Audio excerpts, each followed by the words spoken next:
Systems are online. Welcome back, Jet.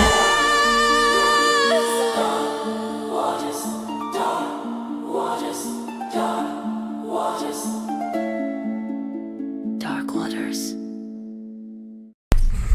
On today's episode of Dark Waters 9, we talked about the doors briefly. Let's touch a little bit more on that. These giant doors, to be exact. You know, as you can see, just for comparison, this is probably your average 5'6" human being. Times 5 roughly is 40. So you got roughly a 40 foot wall.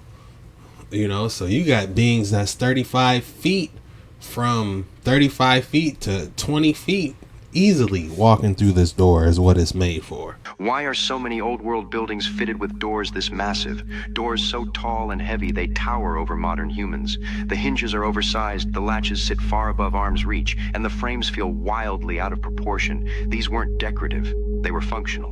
In many cases, there's even a smaller door built inside the larger one, a secondary entrance, almost like access for smaller occupants without opening the main door. That detail raises a quiet question. Who was the main door really for? Some alternative historians suggest these buildings were designed for a time when humans weren't the largest beings moving through these spaces. Ancient texts from cultures around the world describe giants, not as symbols, but as physical beings who lived, worked, and interacted with humans. In that context, the architecture makes more sense. The doors weren't excessive, they were appropriately scaled, built for a shared world, designed for more than one size of inhabitant. Mainstream explanations say these doors were meant to project power, status, or ceremonial importance. And sometimes that may be true. But when the same oversized doors appear across continents and centuries, the pattern becomes harder to dismiss, because architecture reflects use. If you enjoy this type of content and want to help the channel out, be sure to hit that like and subscribe button. Now let's get straight back into the action.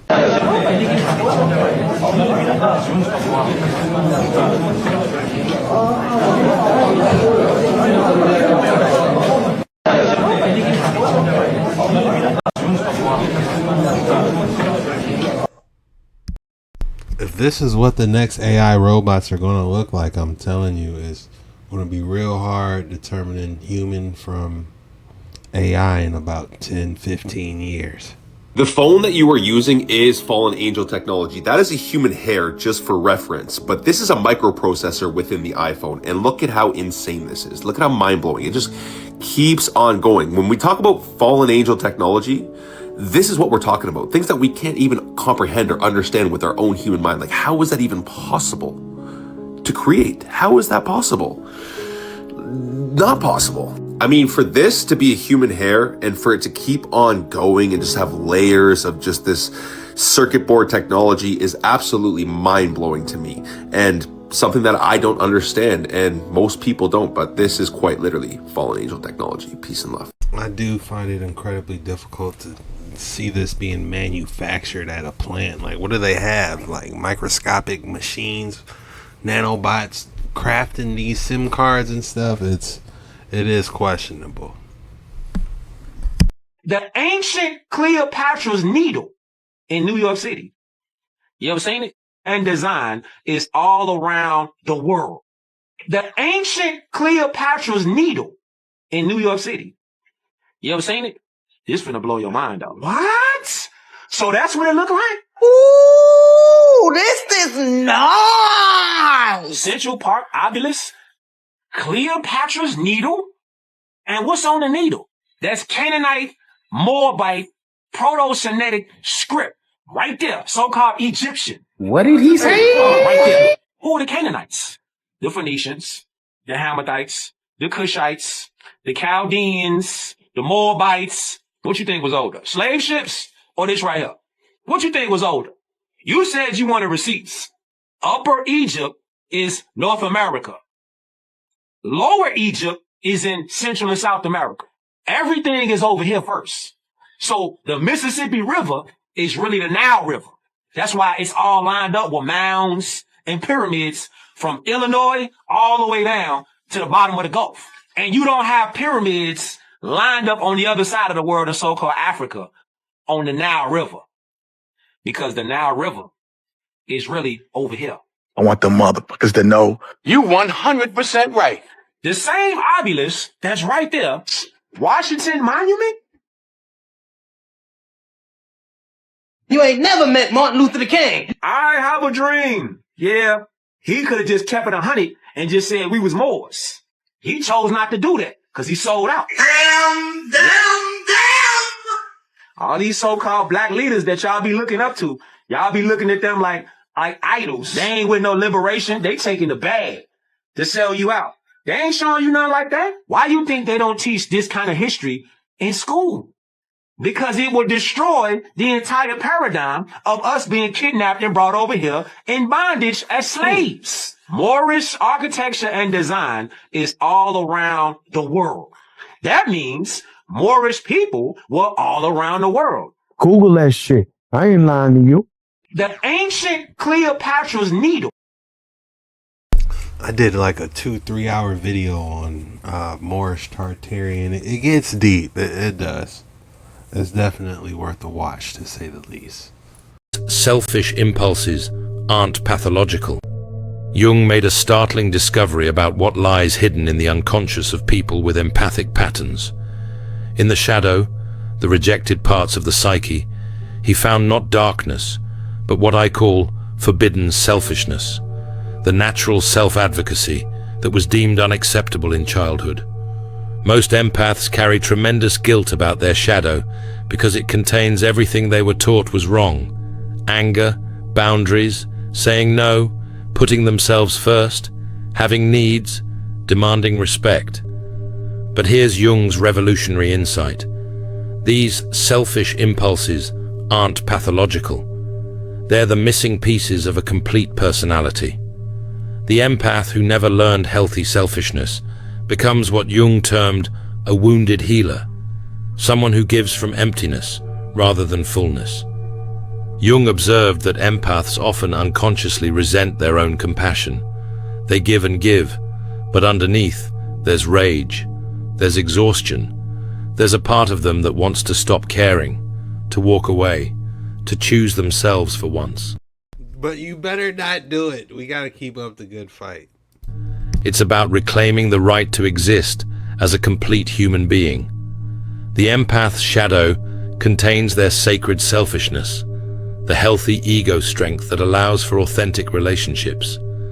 If you've ever felt guilty for wanting to put yourself first, comment, "My needs feel selfish, but they're not wrong." Jung wrote, "One does not become enlightened by imagining figures of light, but by making the darkness conscious."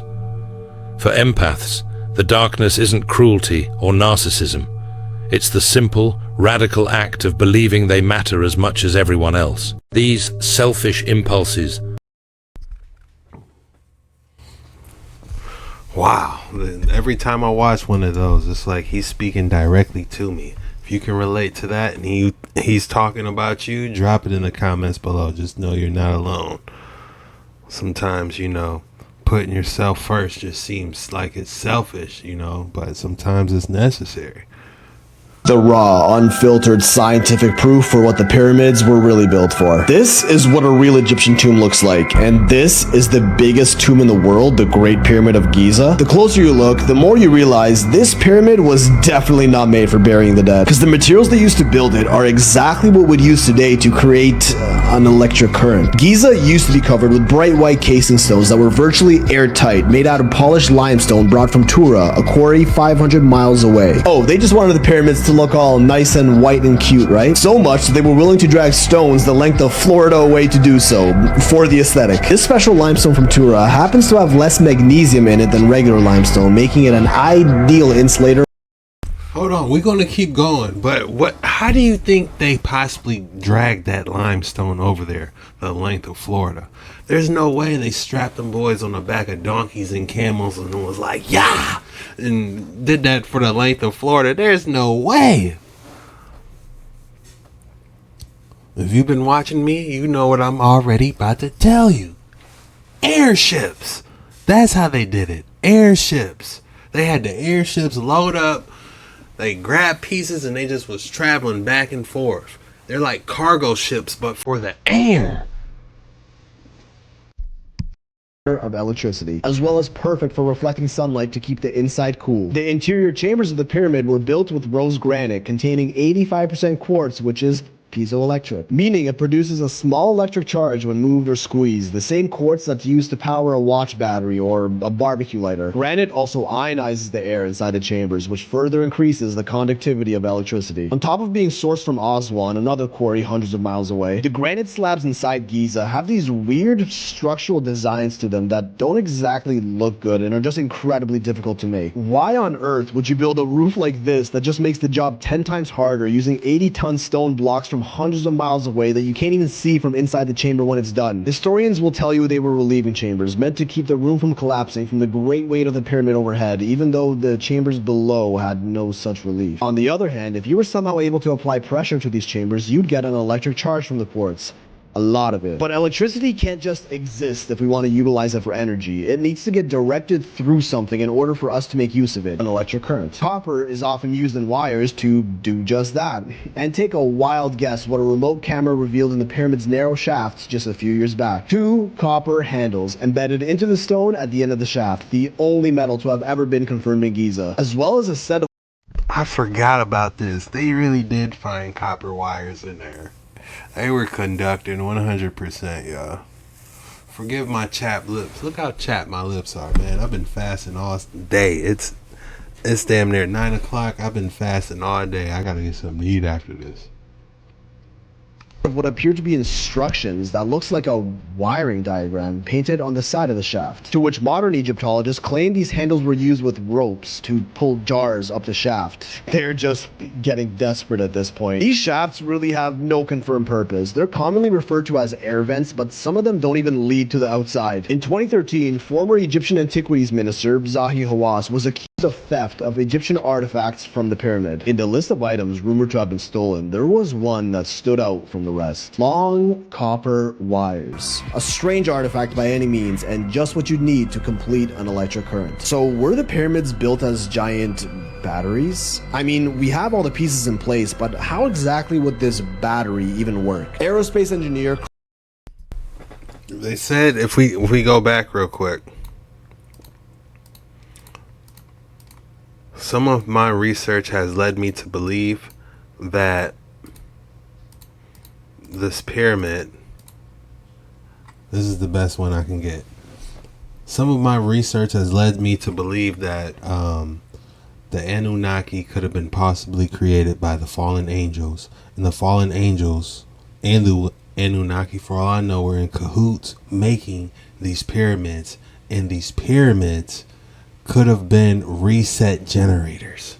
I don't know what type of catastrophic event that they cause, but the theory goes that the main cause for these pyramids were reset generators. It was like a showcase to show people their strength, like, look, we don't make us turn these pyramids on type of thing. You know, that's just the theory. I'm gonna do my best to dive more into that and find more information for you guys, because I'm extremely curious myself. If you have any more information about that, drop it in the comments below so I can do a little bit more digging on that. Even work. Aerospace engineer Chris Dunn popularized the Giza power plant theory by kinda proving it with actual science, hard numbers, and a scale model. From the top, this is what the inside of Giza looks like: a top or king's chamber with a lower queen's chamber underneath it, a large slanted shaft, the grand gallery connecting both chambers, and a bottom subterranean chamber with a bunch of long narrow shafts leading into each. According to Dunn, the pyramid is what's called a coupled oscillator, a device that's connected to a larger vibrating body in such a way that energy can be transferred between them, converting vibrational energy, the natural resonance of the earth, into microwave energy. Now the earth, it vibrates, producing frequencies in the form of natural underground seismic activity, the Schumann resonances in Earth's electromagnetic fields, as well as the movement of water in key locations just below Earth's surface, which also creates vibrational frequencies. The entire process starts in the subterranean chamber, which was built directly above underground aquifers with powerful flowing water right under the pyramids. A convenient location for the perfect coincidence theory. It's said that the flowing water and possibly even seismic activity of the Earth would create vibrational waves that resonate throughout the pyramid. vibrational waves that would be maximized at the center of mass of any object, and Giza just so happens to sit at the center of landmass of the world. Coincidence. Now the real kicker was when traces of zinc and hydrochloric acid were found in the shafts leading into the Queen's Chamber. Dunn suggests that some ancient form of these two chemicals were poured down the shafts and mixed together in the chamber, which would trigger a chemical reaction, one that releases hydrogen gas, a proven process using the exact trace chemicals that were found in the shafts. The gas would travel from the Queen's Chamber through the Grand Gallery and up into the King's Chamber, while the pressure of the gas compresses the granite quartz and creates piezoelectricity, another proven process. Vibrations from below would trigger resonators in the Grand Gallery, which it was believed that 27 acoustic devices were placed in the empty slots that can be found here. The compressed quartz would create the spark for the vibrations to energize the hydrogen atoms into a microwave energy beam, which would reach the King's Chamber through this 4.8 times 8.4 inch watertight shaft cut into the granite. Conveniently, the perfect size for the hydrogen microwave wavelength at 21 centimeters, and the exact dimensions of what we call a waveguide today, a structure that guides the transmission of energy waves in one direction. And let me remind you, granite is harder than steel. Cutting a shaft like this is damn near impossible with known ancient technology, and definitely not something they do for fun. These microwaves would further resonate in the King's Chamber, which was tuned to a very specific frequency using those layers of stones in the roof. Remember those incredibly difficult stones above the chamber? That's how they tuned the pyramid's frequency. The sarcophagus in this room is expected to have been some source of high voltage, like the Baghdad battery. Further ionize the hydrogen and make that room superconductive. Gold-capped pips, as we believe the pyramids to have had, would also make the perfect conductor to attract the electricity and send it up into the atmosphere. Sounds like it's time for me to take my meds. Super pseudoscientific theory and highly theoretical at that, until you realize in 2018 studies proved that the pyramids can focus electromagnetic energy in their internal chambers and also directly beneath them. That's real, quantifiable, scientific evidence that supports this theory. Many archaeologists also report electromagnetic readings inside of the pyramids and directly above them. So the pyramid's exterior was made with an insulator, the interior with conductors, and the chambers with material that produces electricity. Are these all just coincidences? And even if we did have electricity generated in the pyramids, how would this energy even be distributed for everyone to use? Our boy Tesla may have known the answer and was silenced from revealing it to the world. Let's see if it's up. The raw, unfiltered science. For entertainment purposes only, do your own research on everything. These are just theories, not facts. Actually found a temple under the Euphrates River. That temple is said to have fallen angels. My name is EJ. I want to be a future archaeologist, and I'm about to give you a history lesson that impacts us today, that everybody should be concerned about. The Euphrates River in Egypt has dried up. The Euphrates River right now currently is going through a drought. When the river receded, they found a large temple-like structure, symmetrical structure that used sonic frequencies under the river. Archaeologists flew out to the Euphrates River and explored the underground temple, and they found hieroglyphics on the wall that basically says, "Don't disturb the watcher." And you know what archaeologists dumbass did?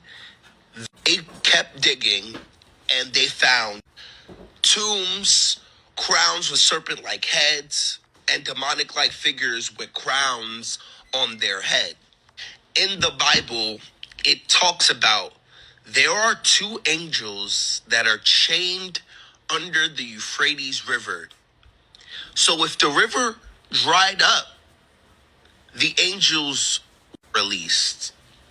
Then on top of that, there aren't two angels, there are four.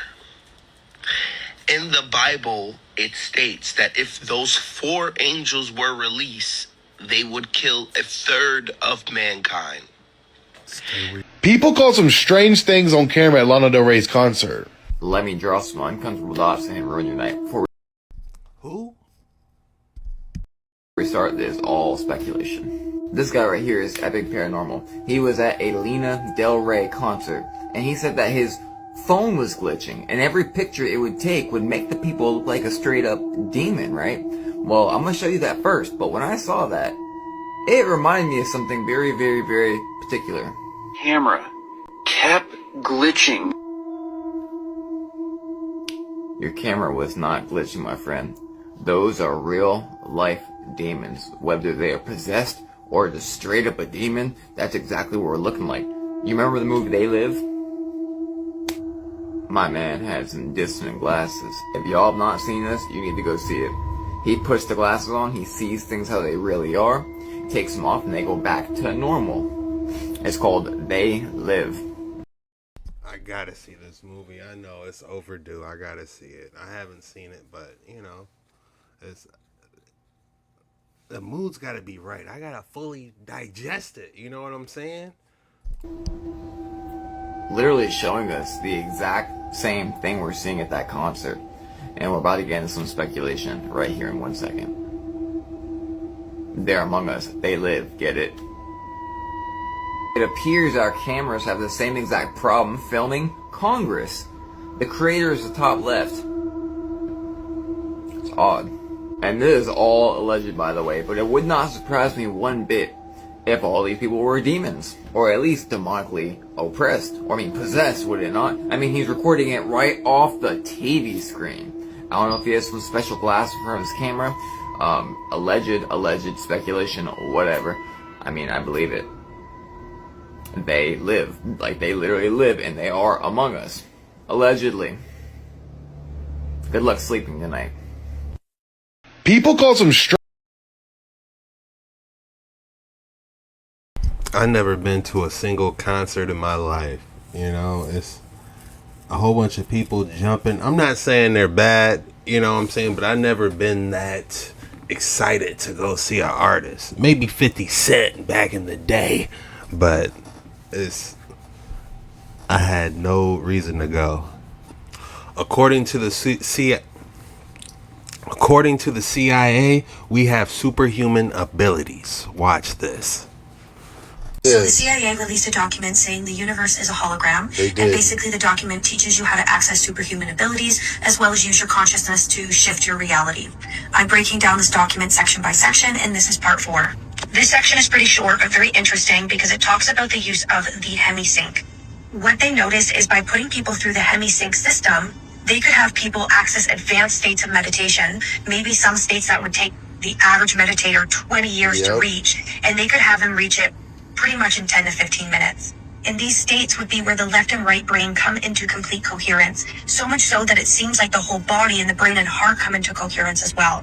Which, for anyone who's familiar with Dr. Joe Dispenza's work, he talks a lot about the power of brain and heart coherence. And for those who don't know, hemi-syncing is when you have a different frequency playing in each ear, both between 4 and 7 hertz. And based on what they're saying here, this accelerates your meditative experience and can help you astral travel or astral project much quicker. Your face and body are being watched 24/7 right now, and not only can they see you through walls, but it can be done without consent. And as long as you have a Wi-Fi connection, they know where you are. People were terrified after scientists just left a skin-crawling warning that mass people are being watched inside their bedroom through the Wi-Fi. Yeah, but your face and body are being watched 24/7 right now, and not only can they see you through walls, but it can be done without consent. And as long as you have a Wi-Fi connection, they know where you are. People were terrified after scientists just left a skin-crawling warning that mass people are being watched inside their bedroom through the Wi-Fi router from the other room. And not only can they see how you walk, sit, breathe, your heartbeat, and your posture, but they know exactly what you're doing and where you are, and anyone can access this and see you. Haunting studies show people entering another room, and the Wi-Fi is able to see people through the walls and predict exactly what the person is doing at a 90% accuracy. But it gets much worse, as scientists are alerting that each and every person gives off a unique signature that is similar to a fingerprint, meaning people will know exactly who they are monitoring and what they're doing without cameras, without GPS, and without a microphone. And this is done as when Wi-Fi passes through the human body, it disrupts the signal, and that data is run through AI to see who it is. It's called the biofield. That's what they're able to see. This man warned us in 1997 with 200% accuracy. This is not prophecy, but prediction. If this was predicted 27 years ago, somebody knew something. Okay, here's the list. This is an abbreviated list. I could have made it much longer. You know I can. I didn't. Okay, you ready for the list? Fast mutating viral genetically developed DNA database tracking. DNA chips. Get this one. 1997, gene-based pharmaceuticals. Transmitting genetic instructions for a process. How about this one? You ready for it? Wait for it. Artificial intelligence to determine gene patterns. 27 years ago, who had heard about AI? Apparently they had. How about this one? Robots for doing genome sequencing. And then, this one blew me away. Using recombinant DNA for making spike proteins. 1997? It gets even worse. Smart homes. They have a whole chapter on smart homes / smart cities. This one will absolutely floor you. It did me. In 1997, and this is, you can do the word search and research yourself. They predicted, not 2025, but by 2020, that people would be working from home virtually. Oh, come on. Devices causing widespread contamination. Nanotech devices. This stuff was never even heard of. Digital currency. And last but certainly not least, programs, I'm sorry, I got to chuckle, because if I don't, I'll cry. By organizations like the World Health Organization for a global has yet to emerge. First printing, February 1997. This is not prophecy, but prediction. You all wanted me to talk about time maps, so let's do it. One night I was called on the telephone and I was told to go to a certain address. I just got in the car and went there. And I'm going to tell you all something. I walked into what looked like a normal building, but when I got inside this building, I'd never seen anything like that inside, because all along the top of the building on the upper rows, it seemed like invention after invention after invention after invention. And it went on and on and on. What was on that shelf were things like magnets that picked up gold coins, gasoline that was made from plants, which he called green gasoline, coils that I've never seen, almost like a Tesla coil, but much steeper angles, which were all resonant at a certain frequency. Paid very close attention to one thing. There was this chart, and it was basically laid out like this here. Had all these little lines like this on the chart, but it was huge. I started asking, what is this chart? He said, well, go over there and look. And so I went over there, and it showed where time started on our time scale. And then it went on and on and on, and it got up into somewhere in here. And 2001 was about here. Because I was in 84, I was back here somewhere. And there were little pictures underneath the chart. And I know that most people are going to find this hard to believe, but all along this chart it said who the presidents were, whether they were assassinated or not assassinated, what the year was going to bring as far as food for the world. And when I got up here, it said that the world was in a chaotic condition, basically, at 2000. And it showed war and war and war and war and more war. It also showed that it named the presidents by name. It showed Reagan. It showed Carter. It showed Reagan. It showed George Bush Sr.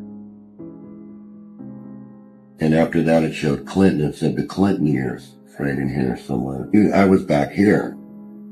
How they knew even who the presidents were was a mystery to me. And when I asked him that question, he says, we know. We know who's going to be the president. And right around in here, he said, it showed a little picture and it showed two little towels. And it showed them on fire. But it showed war. It showed war from here on all the way to the end. And it said that time had ended here for us. 2036 or 2034 or something. But it said it ended there, and it ended in disaster. There's nothing went on past that. It's a spiritual war of good against evil, and I just hope that there's enough good in the world that we could rally together to defeat it, because if we don't, these monsters will destroy humanity.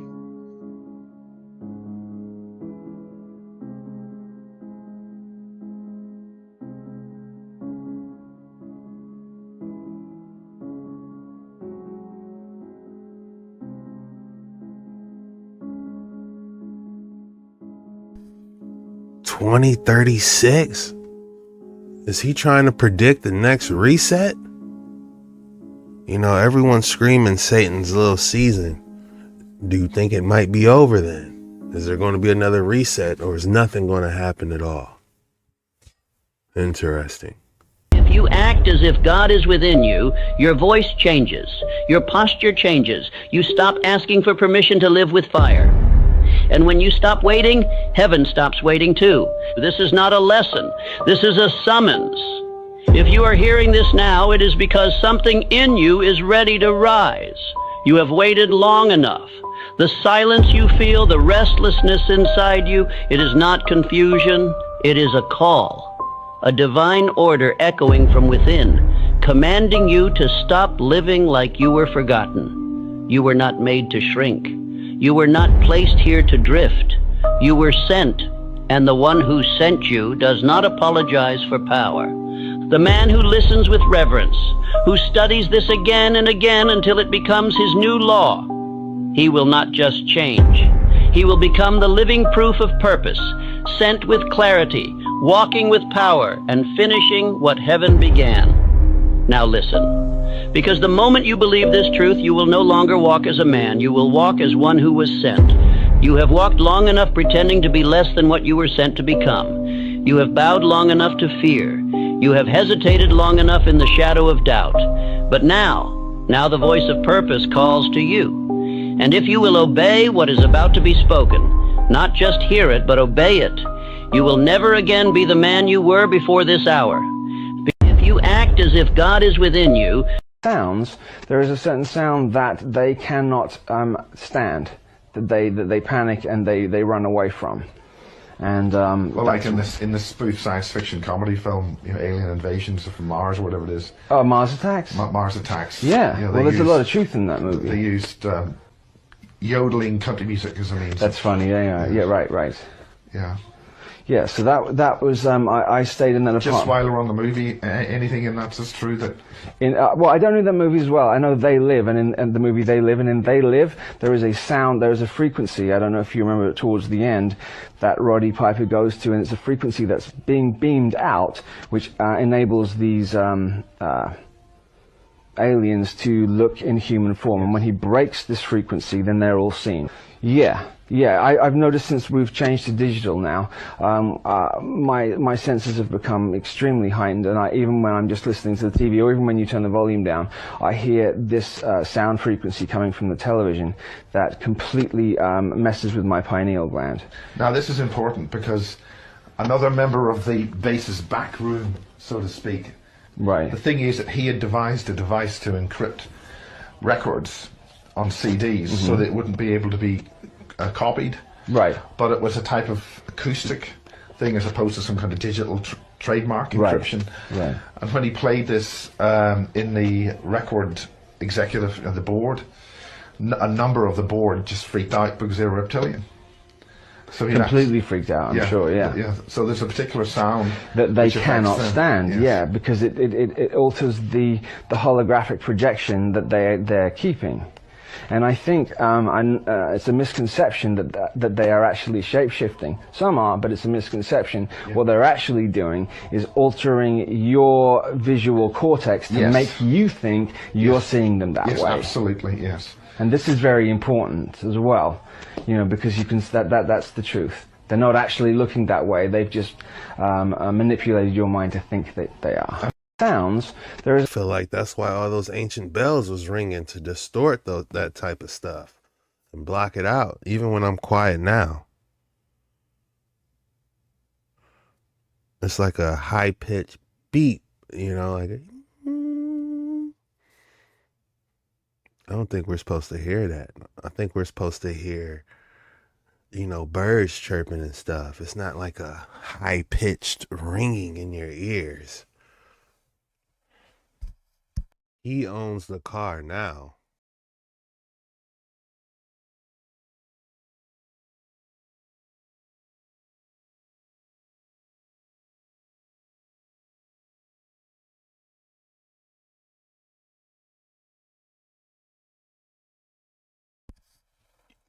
Guys, that has to be fake.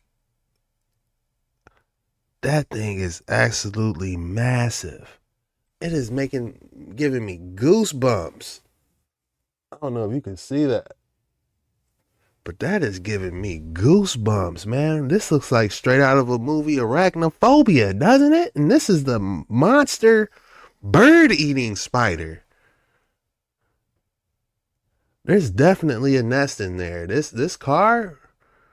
Oh, I see it's on the right side. This must be in Australia.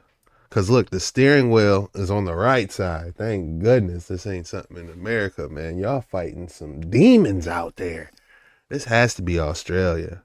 Look how massive that thing is. If this was your vehicle, what would you do? Would you get the shop vac? I don't even think the shop vac would be able to suck this thing in, honestly. That thing is going to get caught at the end. You're just going to see his little legs out there dangling. Ugh. You need a Dillinger or something, man, to get him out of there. The pyramid and the globe represent pure gold of New York, and this is 228 tons of pure gold. Right there. One big 228-ton block of gold. That's quite the feat. 228 tons. Every 1 ton is 2,000 pounds. So if that piece alone weighs 228,000 tons, think of how much gold that is. That's probably enough gold for probably all the gold in the world. And it's just sitting in one block. So then they started turning it into gold bars and turning it into currency and then started to make a price on it and then selling it back to the people. You see how it all connects when you start connecting the dots. Nothing is new. Nothing is new under the sun. It's all been there. It's just people have taken over these things and they started reselling it back. Like here you go, the salt company. And this is the famous salt company of 1893 and how salt began. And what's interesting is when you go through these books and you start looking at all this stuff, you see that everything was like trying to teach the people. Almost like the people were out of place. And they came to this fair so that they could learn about the rest of the world, how to grow food, how to exist, how to, be in the country, what type of jobs there are. Almost like an education camp. That's almost kind of what these world fairs were. They were almost like education camps to teach people what they should be doing. Like, here's exhibits of electricity and how you should use electricity. And then you can buy it from this X, Y, and Z person. Then you have things with horses, you have things with cows, all the types of animals in which you should raise. If you want to be like a person who works with trains, if you want to work with hammers, if you want to work with pottery and agriculture. And this is quite the terracotta. I mean, look at that. I mean, I used to take a pottery class back in 8th grade. I think I took a pottery class, and we just made like bowls and cups, and I made a Garfield cup. It did not look anything like that, that's for sure. We didn't learn that in 8th grade. Those are just absolutely remarkable. But maybe it wasn't an advanced class. Maybe that's why I didn't learn all of those things. And then you see like all these other pictures, which here's now forging, which is interesting. They show like the wrenches. And they also show the canal. I mean, look at that. Speaking of forging, look at this giant chimney looking thing. Like, how do you explain this stuff, honestly? It's absolutely insane. That was in the California exhibit. So it was like they were teaching or reteaching or educating the people on what they should be doing, on the regular basis. And, here's another one. Chicago 1893. Golden Door of Transportation. I've never seen that building before, that's for sure. And that's the thing, all these buildings, or all these castles, or all these monuments, because that's what they used to be, they all are no longer there. And then as they got rid of them, and got rid of all of the beauty that they created, somebody said there was palm trees on the page before. Palm trees in Chicago. And see, that's something that doesn't make sense too, because, buildings like this don't make sense. This is the... Oh my goodness. Look. It says a Viking ship. Look, they had an actual Viking ship. And it's actually sailing.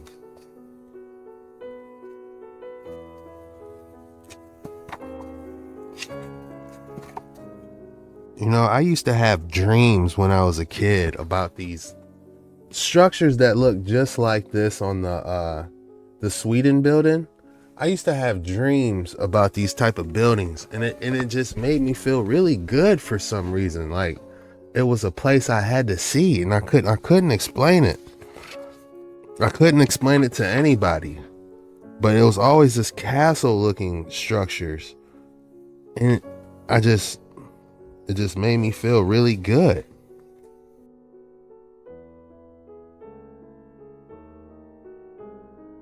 Turn the TV down. Get this stuff up off this floor. Fix your face. You hungry? Put some clothes on. They're gonna run to Popeyes real quick.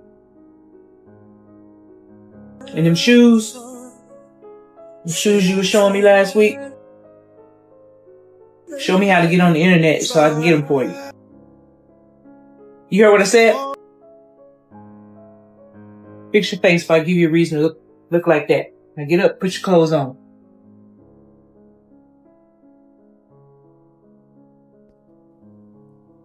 This really ain't funny. To be honest with you, it's not funny. Because some people grew up like that, or they actually living like this. It's kind of sad, man. My man just trying to read his book, got yanked up in the bathroom. Now he's trying to mind his business. Oh man. You ever played cards before? Look innocent, don't it? I declare war, goldfish.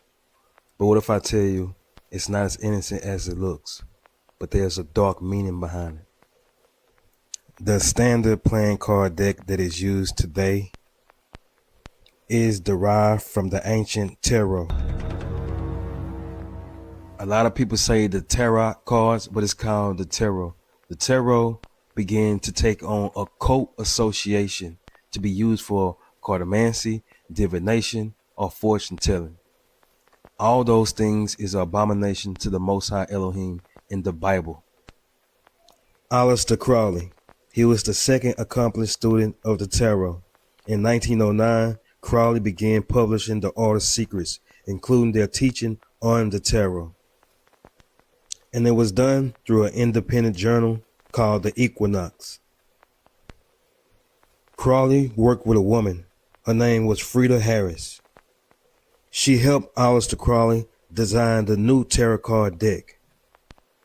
Only after a new edition of the Book of Thoth appeared in 1969, I believe that's the year that the Church of Satan was founded. But yeah, after the Book of Thoth appeared in 1969, did the Crowley deck begin to grow in popularity. If you look in the Dictionary of Mysticism, you would look up the word tarot, and it would say a deck of playing cards based on a system of occult symbols arranged in a pattern of 78 cards. The tarot consists of 78 cards and is basically a repackage of the Bridge Players Pack that people are playing with till this day. If you look at the top picture on the left, you'll see the first person holding a wand, the second person holding swords, the third person holding a pentacle, and the fourth is cups. All they did was repackaged it so you can accept it. The cups represent the heart, the swords represent the spades, the wands represent the clubs, and the pentacles represent the diamonds. These represent the four suits. The four suits represents the four occult elements: water, air, fire, and earth. Not only did these cards derive from the tarot cards, divination practices, but it's also blasphemy against Jesus. Like, the true meaning of these cards is blasphemy against Jesus. Like, the King card represents the enemy of God, the devil. The 10 spot represents the spirit of lawlessness and is in direct opposition to the 10 commandments of the Bible. Closely associated with the 10 spot is the club card. When cards were invented, the club was the weapon of the murderer. In those days, there were no revolvers or machine guns. The club card stands for murder. The jack card represents the lustful libertine who lives on the gains of the prostitutes. It represents the moral leaper. Now we to the queen. The queen represents the Virgin Mary, the mother of Jesus the Messiah. In the secrets of the cards, she is really called the mother of harlots. Now the Joker is the biggest shocker, because the Joker, guess who he represents? Jesus the Messiah. The Joker comes from the Fool card. See, the plan is to get you to diss your own Messiah without even knowing. That's why everything is in secret. So you can purposely diss your own belief without even knowing. The art of war. Now it makes sense why people pulled out the Jokers when they play I Declare War or anything like that. Because the Joker was the highest ranked card and he'll beat anything. Jesus the Messiah is the highest and above all creation. Everything was made through him. And also, the secret of these cards also declare that the representation of Jesus, the Joker, is supposed to be an offspring of the lustful Jack, the letter J, and the queen of harlots. Just complete blasphemy, bro.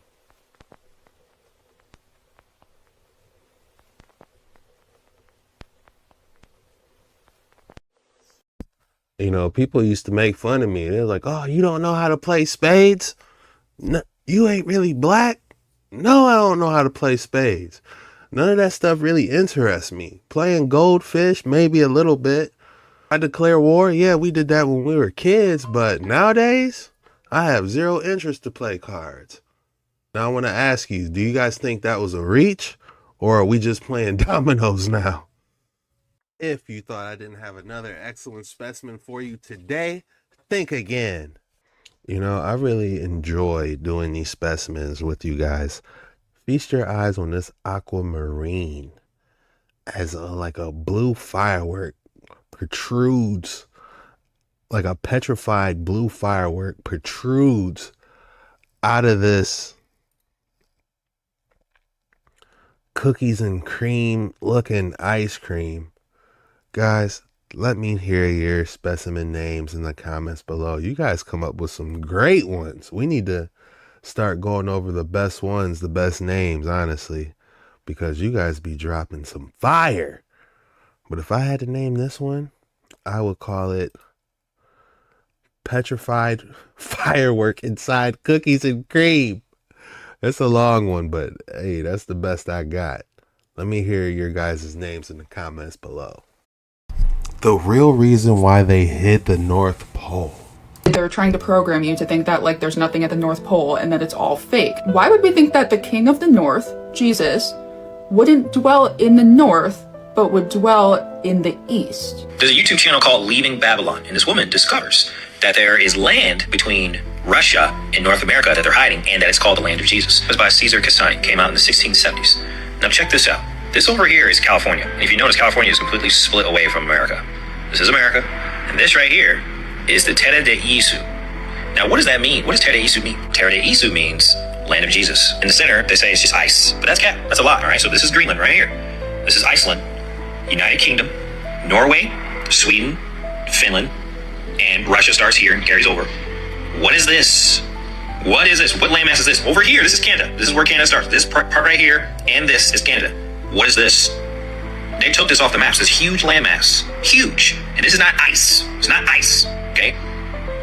Mercator showed us what this is. I've been yapping about this for close to a year, and people get so mad at me because they think that it's like heretical or something, because they've all been indoctrinated to believe that the Holy Land is in the Middle East. It's not. It says in the Bible, in both the Old and the New Testament, that God is the King of the North, that God is the North Wind, that God blows wind, God is light. When I first started getting really into my Bible and I was like trying to read and ask God to send the Holy Spirit, As soon as I read like the second verse that said that God is light, I immediately was like, okay, this is about the northern lights, because God isn't like the sun, because that's like a sun god thing.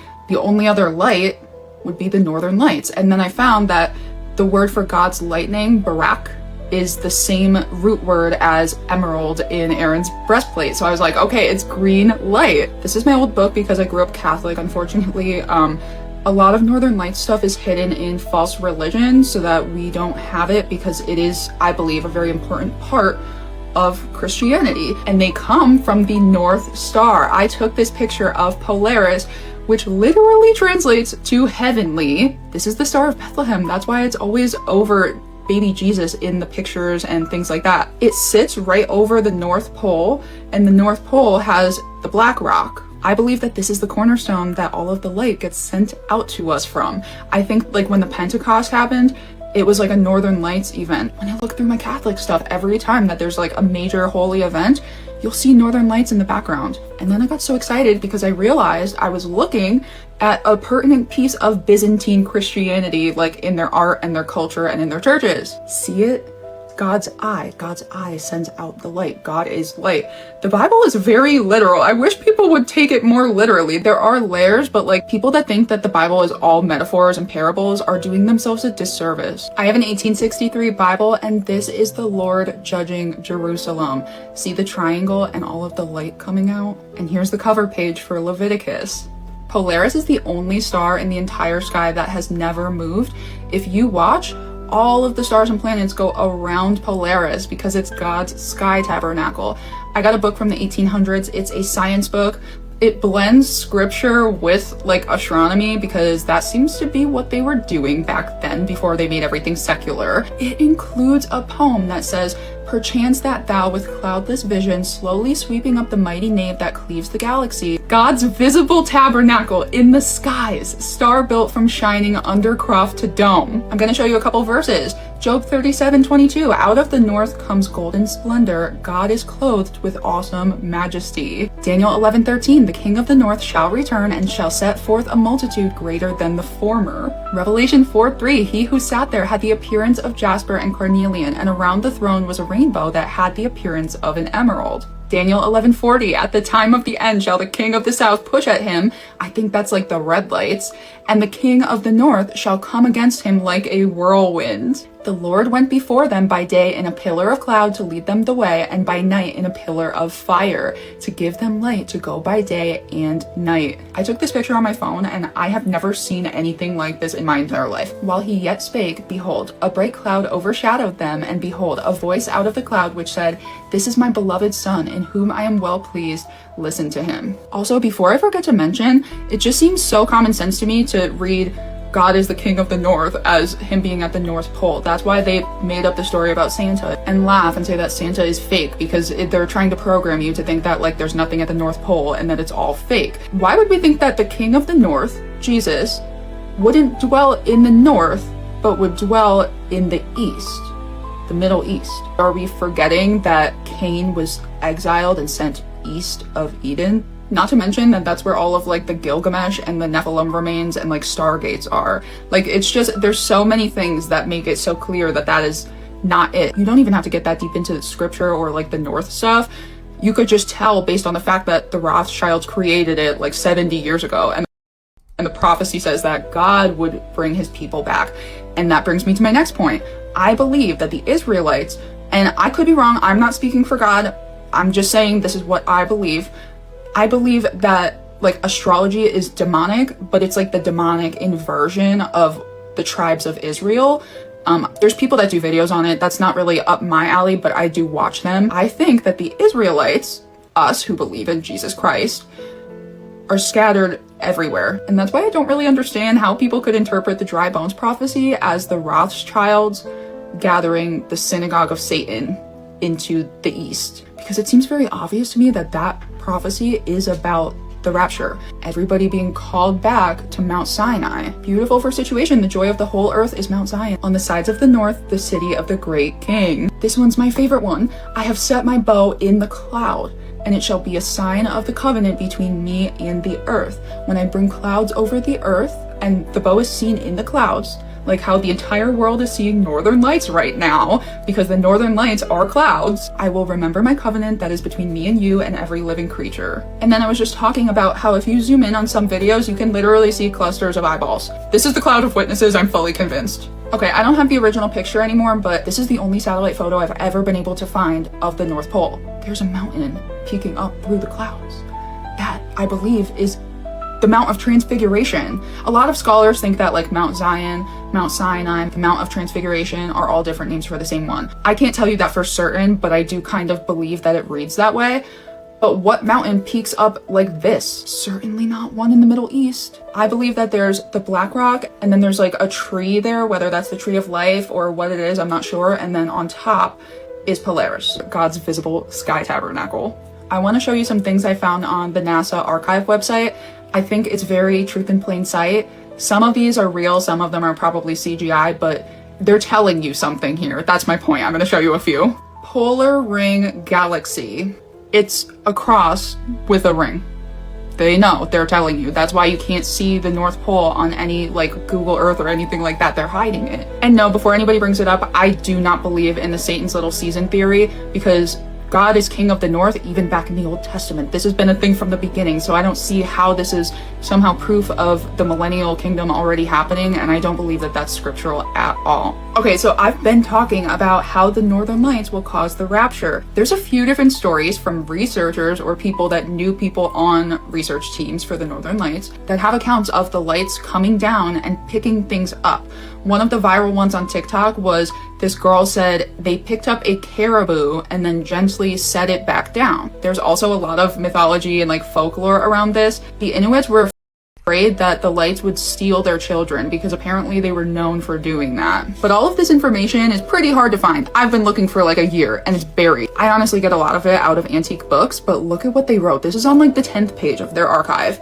A vortex aurora over Iceland. No, the car was not in danger of being vacuumed into space by the big sky vortex. For one reason, the vortex was really an aurora, and since auroras are created by particles striking the Earth from space, they do not create a vacuum.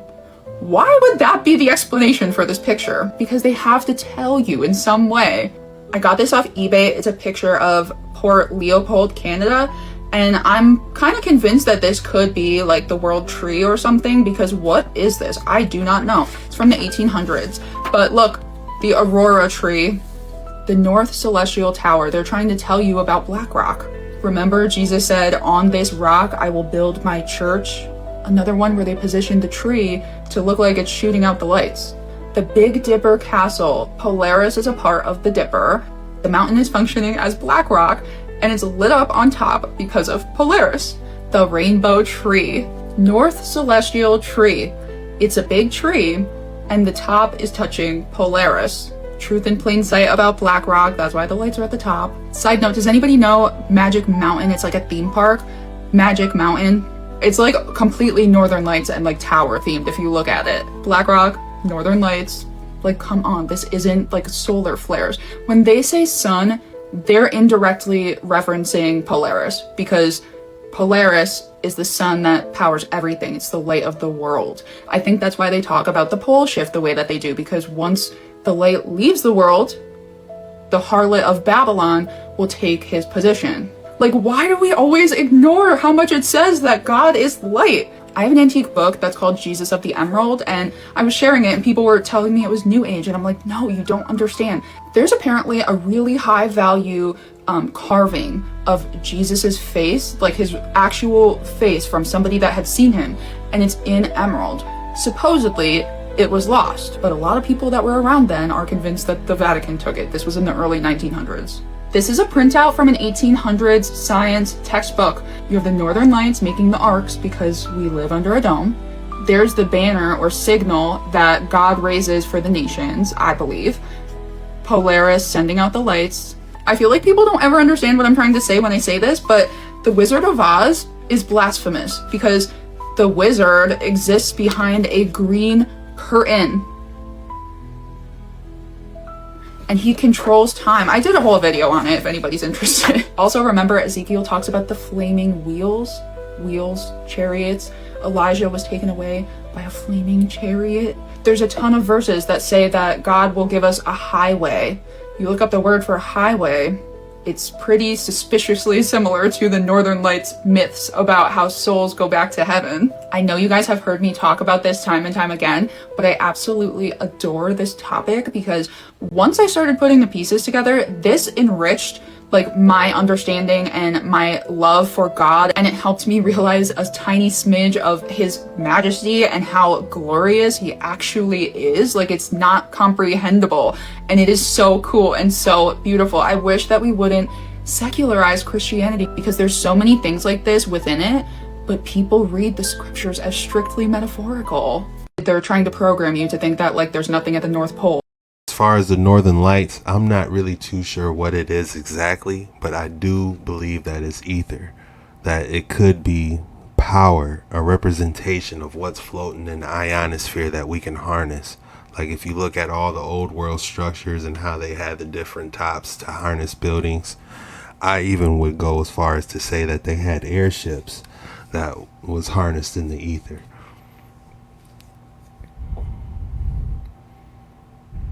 But that was interesting about the souls going through the Northern Lights to get to heaven. That was beautiful and interesting at the same time. Drop your thoughts in the comments below. We don't have to agree on everything, but you might hear something that might resonate with you. So about the North Pole, that whole Black Rock world tree in the middle. Let me see if I can find it. Right here.